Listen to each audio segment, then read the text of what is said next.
The hill is dark. The crowd presses in. Soldiers stand with their blades ready. A bishop kneels with his companions beside him.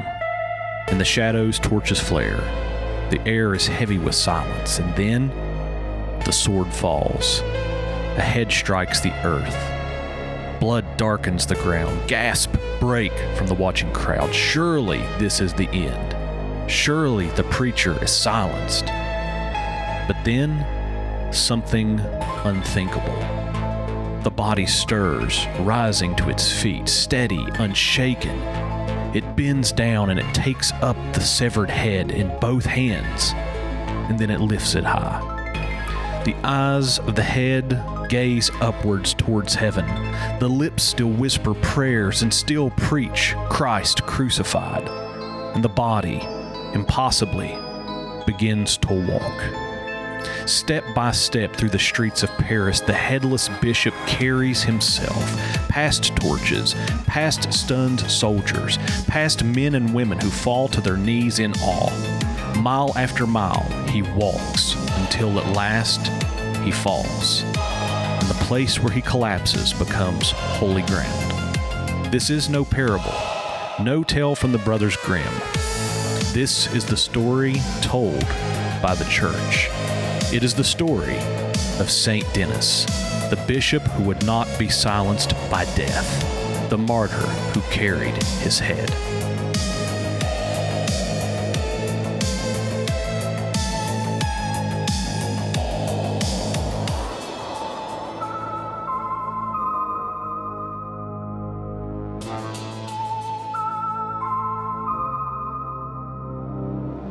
Welcome to Strange Church History. I'm Josh Robinson, your guide to the forgotten corridors of Christendom. Here we explore the bizarre, the miraculous, the grotesque, and the enchanted corners of church history. Stories that confound the modern mind but shaped the imagination of our ancestors. This podcast is not about safe history. This is not the sanitized story of the faith you learned in Sunday school. Here we discover the strange, not to mock it, not to dismiss it, but to see what meaning and light it might carry for us today. And tonight, the tale of Saint Denis the Cephalophore, the bishop who carried his head. A story half legend, half history, but wholly meaningful if you have eyes to see. To understand Saint Denis, you must first understand the city where his blood was spilled, Paris. But this is not the Paris as you know it today. Forget the wide boulevards, the Eiffel Tower, the Louvre, and the ringing bells of Notre Dame. All of that lay centuries in the future. In the 3rd century, Paris was called Lutetia, a small, rough frontier town of the Roman Empire perched on a little island in the river Seine. The empire in those days was enormous, a vast net cast around the entire known world, binding together nations with its law, its Latin tongue, and its legions. From the deserts of Egypt to the forests of Britain, from Spain to the edges of Mesopotamia, Rome ruled. But the further you moved from the heart, the weaker its grip became. And here, in Gaul, the grip was loosening. Pressure built from Germanic tribes to the north. Local unrest simmered, taxes weighed heavy, and the empire was powerful, yes, but it was also fragile. Its gods were restless, and its people were uneasy.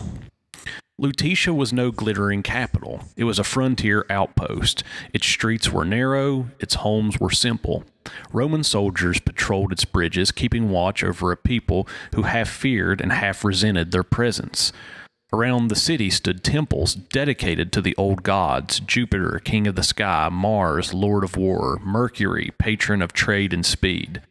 Their statues loomed over altars. Their priests made sacrifices, and their names were invoked in every public ceremony. To be a good citizen was to honor the gods of Rome, for Rome believed that its empire stood or fell with their favor.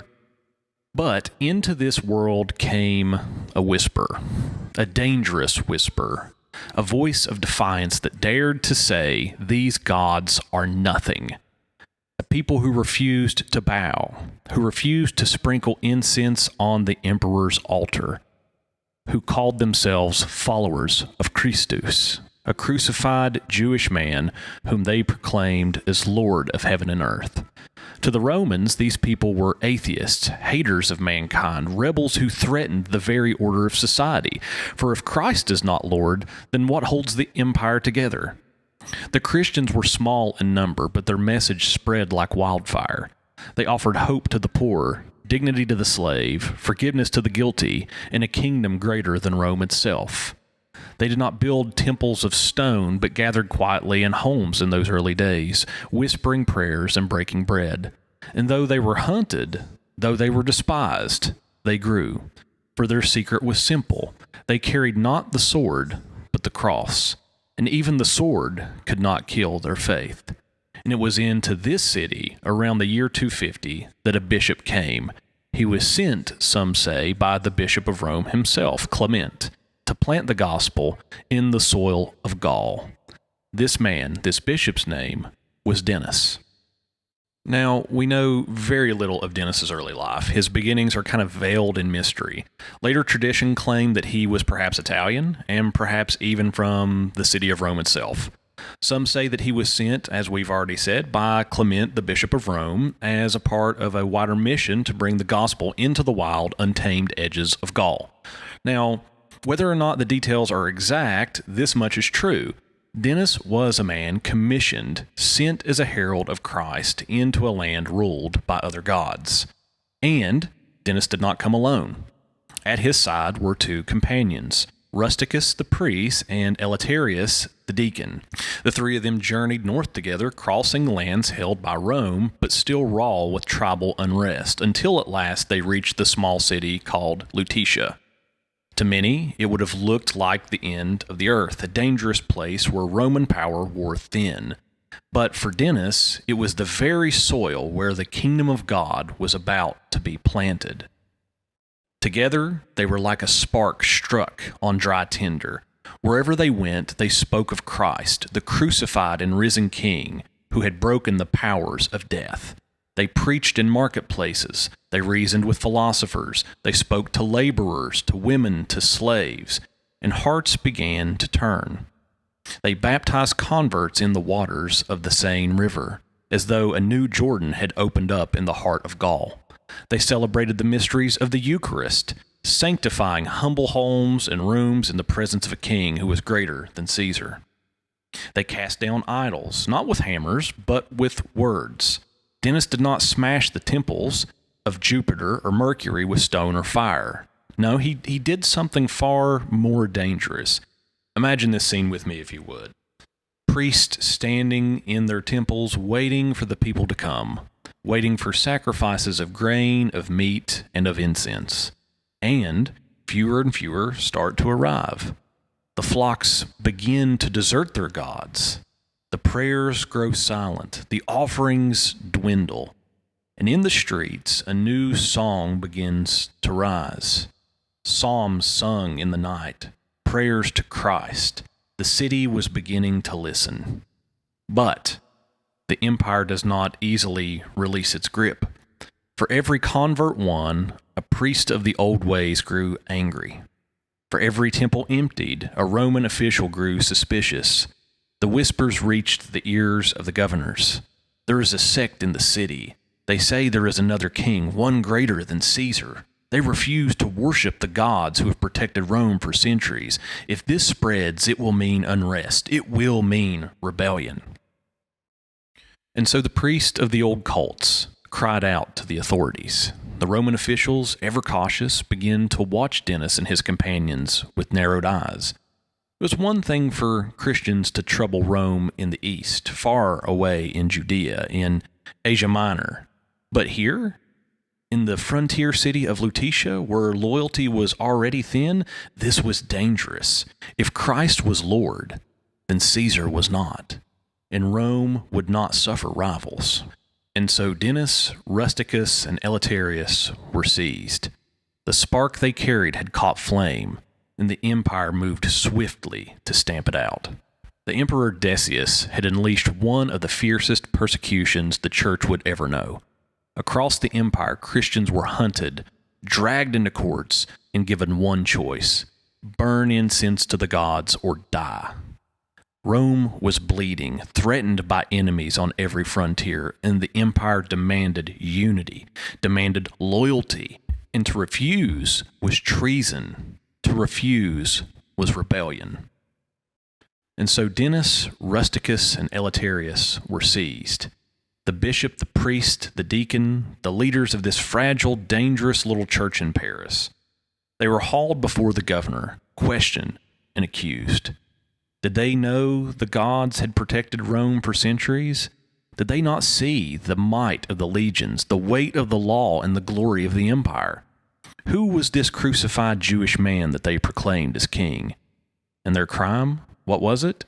Refusing the gods, refusing the emperor, and proclaiming Christ alone as Lord. And so the sentence was declared: death.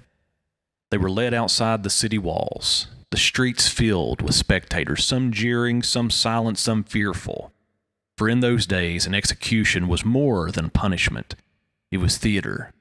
Rome knew the spectacle of death was as powerful as any army.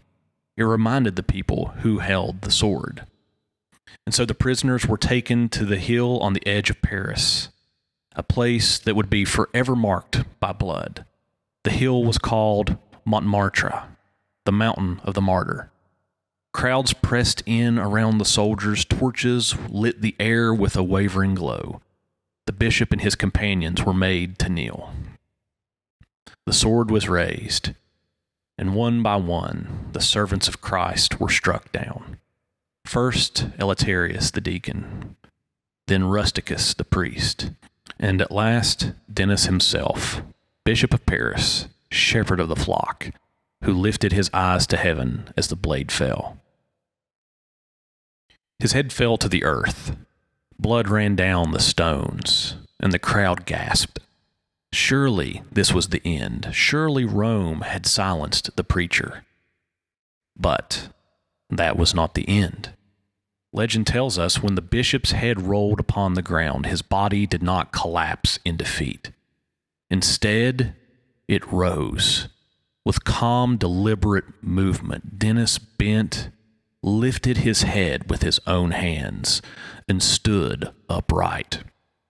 The severed lips still moved, whispering prayers, preaching the gospel that Christ is Lord. The eyes torn from the body still gazed heavenward, and the headless bishop, impossibly, began to walk. Step by step down the hill, past the guards frozen in terror, past the priests of the old gods who clutched their idols in vain. Through the stunned silence of the crowd, the bishop carried his own head, his own voice still preaching Christ relentlessly. The people fell back, some falling to their knees. Mile after mile he walked, 6 miles, some say, until at last he came to a halt at the place where he would collapse finally in death. That spot became holy ground. A church was built there, over the grave of the cephalophore, the head carrier. Centuries later, the great Basilica of Saint-Denis would rise at that very place. Its vault would become the burial site of kings. Its stones would shelter the prayers of a nation. And all of it, the monarchy of France, the Gothic dream of heaven and stone, would stand in the shadow of a headless bishop who refused to let death silence his witness. So where does this story come from? The earliest record we have is the Passio Sancti Dionysi, the Passion of Saint Denis. By the 500s, the historian Gregory of Tours was already talking about Denis's martyrdom at Montmartre, and about Christians praying at his tomb. Over the centuries, monks and chroniclers added details telling how Denis carried his head, how the place of his fall became holy ground, and how a church was raised there. By the Middle Ages, Saint Denis was at the heart of French Christianity, and the story of the cephalophore, that is, the head-carrying saints, was central to that identity. Now, as you could imagine, modern historians often scoff at this story. They say people confuse Denis with Dionysius the Areopagite, a man in Athens converted by St. Paul, and they say that the head-carrying story is nothing more than a medieval exaggeration, a weird tale invented to inspire awe. After all, who believes that a man could actually walk holding his own head? But let us ask honestly, is this impossible? Or is it only uncomfortable to modern ears and minds? Think of it this way. Christians believe that God is the maker of heaven and earth. That means that He not only made the laws of nature, but He is the one who keeps them working every second. Gravity works because God wills it. The sun rises because He sustains it. Natural laws are just the ordinary ways that God usually runs His world. So, if He had chose to act differently for a moment, would that be breaking the laws of nature? Well, no, it would be Him acting above them. St. Augustine, one of the early church fathers, once said that a miracle isn't against nature, it is only against what we know of nature. We think something can't happen because we've never seen it before, but God is free to do things that we haven't seen. So if He raised Lazarus from the dead, if He parted the Red Sea, if He made the sun stand still in Joshua's day, why not let the martyr walk with his head in his hands as a final sign to his city? Others say people lie, testimonies can't be trusted. Well, that sounds reasonable until you realize most of what we know in life comes from testimony. We believe what teachers tell us, what books tell us, what parents tell us. History itself is built upon testimony. The real question isn't whether testimony matters, but whether the testimony is believable. And in Denis's case, people weren't just passing along a rumor. His grave became the center of Christian Paris. Pilgrims came for centuries. Kings were buried beside of him. That kind of devotion doesn't spring up out of nowhere. Something happened, something powerful enough to mark that hill forever. And finally, think about what this miracle means. If you cut off a man's head, can his body walk by itself? Well, naturally, no. Biology says that's the end, but miracles are not nature working on its own. They are God stepping in. If He can create everything from nothing, He can certainly keep a man alive long enough to carry his head as a sign. It's no harder for Him than it was to create the world in the first place. But why would God allow something so strange? Because it was the perfect sign for Paris. Denis was a bishop, a preacher of the word. His head is the place of reason, of speech, of logos. To have him carry his head shows in a single unforgettable image that the word of God cannot be silenced. Kill the bishop, kill the shepherd, cut off his head, and still the gospel walks forward. It is as if Christ Himself was preaching through Denis one last time. Death does not win here. So, is it scientifically possible for a man to walk without a head? No. But is it possible for God, the maker of all things? Absolutely. And when we weigh the testimony, the centuries of devotion at this shrine, and the sheer fittingness of the sign, it is far more reasonable to say that God may have done this than to dismiss it as a silly legend. Denis's miracle still speaks because it points out the one who holds life and death in His hands. So, let's dive a little bit deeper into the meaning of this. What does it mean to carry one's head? On the surface, it seems absurd, but symbolically, it is profound. As we've already said, the head is the seat of reason, of the logos. To carry your head in your hands is to manifest visibly what every Christian martyr does invisibly, to offer up their very reason, the very self, as a sacrifice to God.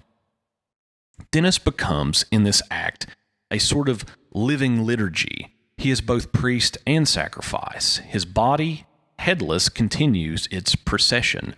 His head, detached, becomes a relic in his own hands, kind of like a chalice of testimony. The people see not horror, but a mystery. The bishop whose body and words cannot be divided because both belong to Christ. Jonathan Pageau often reminds us that the world is structured around centers and edges. The head is the center of the body, the place of order. When severed, chaos reigns. But Denis reverses that pattern. Even severed, his head remains ordered, preaching Christ, and remains directed towards heaven. It is a symbol that in Christ, even when the world tears us apart, the Logos holds us together. And there's more. Denis's cephalophore miracle takes place on a hill, Mount Martyra. From that hill, Paris would be Christianized. From that grave, the kings of France would claim their legitimacy. Denis becomes a bridge between the church and the nation, between martyrdom and monarchy. His carried head is not only a symbol of faith's endurance, but a prophecy that the crown of France would rest on the blood of martyrs. And so the story of Saint Denis endures. Whether or not his body truly carried his head matters less than the meaning that it bears. His legend proclaimed to a pagan city that Christ cannot be silenced. It proclaimed to a nation that its crown must rest on holiness. And it proclaims to us today that death is not the end, but the beginning of the witness. Paris remembers not the governor who condemned him, nor the executioner who swung the sword, but the bishop who carried his head. And we too should remember, our faith is stranger, deeper, and more wondrous than the modern mind dare to believe. This has been the pilot episode of Strange Church History. I'm Josh Robinson, and thank you for joining me. And until next time, remember, the faith that has come down to us is strange indeed. We'll see you next time.